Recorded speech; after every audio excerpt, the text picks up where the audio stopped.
56-годишен битолчанец загина откако утринава во возилото што тој го управувал. Удрил патнички воз на железничката пруга Битола Скопје.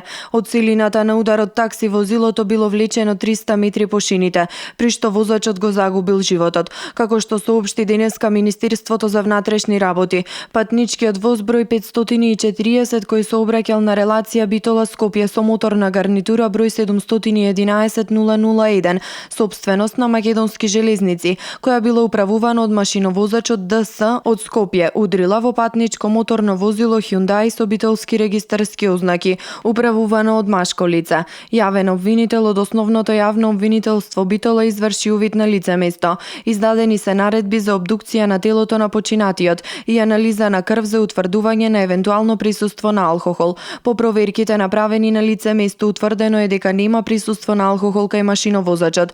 Истражните действија продолжуваат во насока на откривање на причините за случајната несреќа.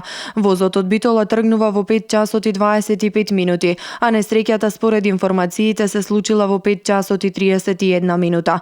Ова е трета несреќа со човечки жртви во текот на оваа недела во Битола. Во сообраќајна несреќа на влезот на Битола жена го загуби животот откако со нејзиниот сопруг со возило удрија во дрво. Во втората несреќа работник го загуби животот на градилиште.